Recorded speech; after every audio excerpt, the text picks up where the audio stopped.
1. Now, there are also some workshops and other activities. They'll all take place at least once every day, so everyone who wants to take part will have a chance. Good. We're particularly interested in cookery. You don't happen to have a cookery workshop, do you? We certainly do. It's going to focus on how to make food part of a healthy lifestyle. And it'll show that even sweet things like cakes can contain much less sugar than they usually do. That might be worth going to. We're trying to encourage our children to cook. Another workshop is just for children, and that's on creating posters to reflect the history of the town. The aim is to make children aware of how both the town and people's lives have changed over the centuries. The results will be exhibited in the community centre. Then, the other workshop is in toy making, and that's for adults only. Oh, why's that? Because it involves carpentry. Participants will be making toys out of wood, so there'll be a lot of sharp chisels and other tools around. It makes sense to keep children away from it. Exactly. Now, let me tell you about some of the outdoor activities. They'll be supervised wild swimming. Wild swimming? What's that? It just means swimming in natural waters, rather than a swimming pool. Oh, okay. In a lake, for instance. Yes. There's a beautiful one just outside the town, and that'll be the venue for the swimming. There'll be lifeguards on duty, so it's suitable for all ages. And finally, there'll be a walk in some nearby woods every day. The leader is an expert on insects. He'll show some that live in the woods and how important they are for the environment. So there are going to be all sorts of different things to do during the festival. There certainly are. If you'd like to read about how the preparations for the festival are going, the festival organizer is keeping a blog. Just search online for the festival website, and you'll find it. Well, thank you very much for all the information. You're welcome. Goodbye. Goodbye. Part 2. I'm very pleased to welcome this evening's guest speaker, Mark Logan, who's going to tell us about the recent transformation of Minster Park. Over to you, Mark. Thank you. I'm sure you're all familiar with Minster Park. It's been a feature of the city for well over a century, and has been the responsibility of the City Council for most of that time. What perhaps isn't so well known is the origin of the park. Unlike many public parks that started in private ownership, as the garden of a large house, for instance, Minster was some wasteland, which people living nearby started planting with flowers in 1892. It was unclear who actually owned the land, and this wasn't settled until 20 years later, when the council took possession of it. You may have noticed the statue near one of the entrances. It's of Diane Gosforth, who played a key role in the history of the park. Once the council had become the legal owner, it planned to sell the land for housing. Many local people wanted it to remain a place that everyone could go to enjoy the fresh air and natural environment. Remember, the park is in a densely populated residential area.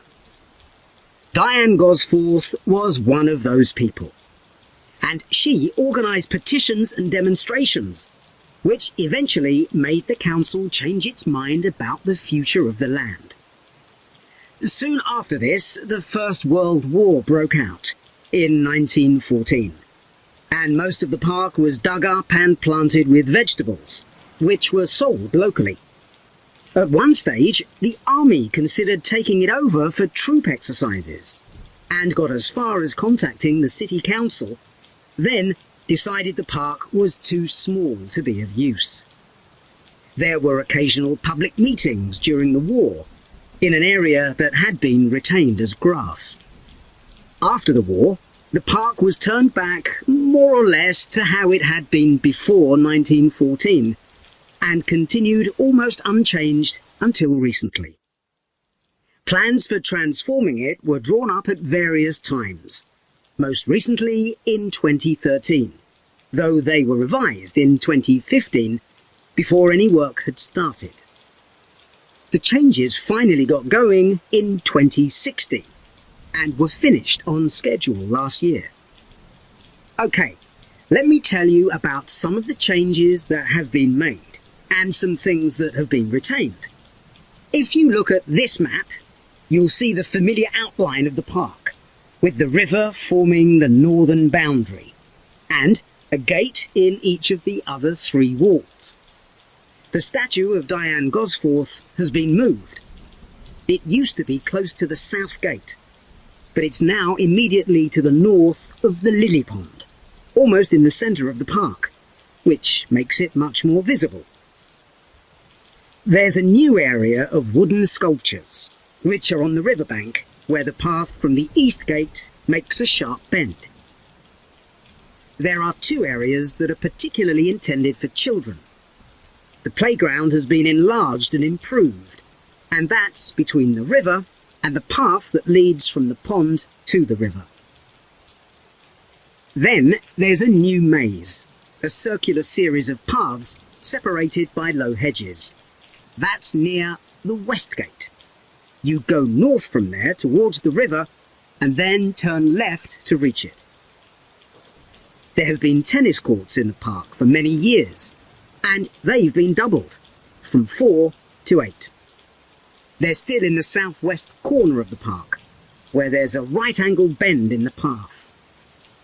Something else I'd like to mention is the new fitness area. This is right next to the lily pond on the same side as the west gate. Now, as you're all gardeners, I'm sure you'll like to hear about the plants that have been chosen for the park. Part 3. OK, Graham, so let's check we both know what we're supposed to be doing. OK. So, for the university's open day, we have to plan a display on British life and literature in the mid-19th century. That's right. But we'll have some people to help us find the materials and set it up, remember? For the moment, we just need to plan it. Good. So, have you gathered who's expected to come and see the display?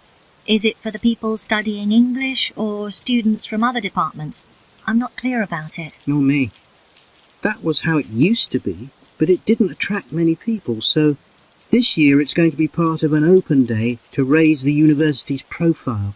It'll be publicised in the city to encourage people to come and find out something of what goes on here. And it's included in the information that's sent to people who are considering applying to study here next year. Presumably, some current students and lecturers will come? I would imagine so. But we've been told to concentrate on the other categories of people. Right. We don't have to cover the whole range of 19th century literature, do we? No, it's entirely up to us. I suggest just using Charles Dickens. That's a good idea. Most people have heard of him and have probably read some of his novels or seen films based on them. So that's a good lead-in to life in his time. Exactly. And his novels show the awful conditions that most people had to live in, don't they? He wanted to shock people into doing something about it. Did he do any campaigning other than writing? Yes, he campaigned for education and other social reforms and gave talks. But I'm inclined to ignore that and focus on the novels. Yes, I agree. OK, so now shall we think about a topic linked to each novel? Yes, I've printed out a list of Dickens's novels in the order they were published, in the hope you'd agree to focus on him. You're lucky I did agree. Let's have a look.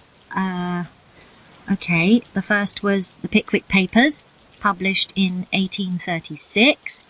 It was very successful when it came out, wasn't it? And was adapted for the theatre straight away.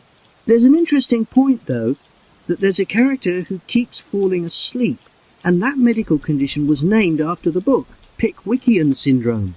Oh, so why don't we use that as the topic and include some quotations from the novel? Right. Next is Oliver Twist. Mm-hmm. There's a lot in the novel about poverty, but maybe something less obvious. Well, Oliver is taught how to steal, isn't he? We could use that to illustrate the fact that very few children went to school, particularly not poor children, so they learnt in other ways. Good idea. What's next? Maybe Nicholas Nickleby? Actually, he taught in a really cruel school, didn't he? That's right. But there's also the company of touring actors that Nicholas joins. We could do something on theatres and other amusements of the time. We don't want only the bad things, do we? OK. What about Martin Chuzzlewit? He goes to the USA, doesn't he? Yes. And Dickens himself had been there a year before and drew on his experience there in the novel. I wonder, though. The main theme is selfishness. So we could do something on social justice? No, too general. Let's keep to your idea. I think it would work well. He wrote Bleak House next. That's my favourite of his novels. Yes, mine too. Oh, His satire of the legal system is pretty powerful. that's true. But think about Esther, the heroine. As a child, she lives with someone she doesn't know is her aunt, who treats her very badly. Then she's very happy living with her guardian, and he puts her in charge of the household. And at the end, she gets married, and her guardian gives her and her husband a house, where, of course, they're very happy. Yes, I like that. What shall we take next? Little Dorrit? Old Mr. Dorrit has been in a debtor's prison for years. So was Dickens's father, wasn't he? That's right. What about focusing on the part when Mr. Dorrit inherits a fortune and he starts pretending he's always been rich? Good idea. Okay. So next we need to think about what materials we want to illustrate each issue. That's going to be quite hard. Part 4. I'm going to report on a case study of a program which has been set up to help rural populations in Mozambique, a largely agricultural country in Southeast Africa. The program worked with 3 communities in Chikwalakwala district, near the Limpopo River. This is a dry and arid region with unpredictable rainfall. Because of this, people in the area were unable to support themselves through agriculture, and instead they used the forest as a means of providing themselves with an income, mainly by selling charcoal. However, this was not a sustainable way of living in the long term, as they were rapidly using up this resource. To support agriculture in this dry region, the program focused primarily on making use of existing water resources from the Limpopo River by setting up systems of irrigation, which would provide a dependable water supply for crops and animals. The program worked closely with the district government in order to find the best way of implementing this. The region already had one farmers' association, and it was decided to set up 2 more of these. These associations planned and carried out activities including water management, livestock breeding and agriculture, and it was notable that in general women formed the majority of the workforce. It was decided that in order to keep the crops safe from animals, both wild and domestic, special areas should be fenced off where the crops could be grown. The community was responsible for creating these fences, but the program provided the necessary wire for making them. Once the area had been fenced off, it could be cultivated. The land was dug so that vegetables and cereals appropriate to the climate could be grown, and the program provided the necessary seeds for this. The program also provided pumps so that water could be brought from the river in pipes to the fields. However, the labour was all provided by local people, and they also provided and put up the posts that supported the fences around the fields. Once the program had been set up, its development was monitored carefully. The farmers were able to grow enough produce not just for their own needs, but also to sell.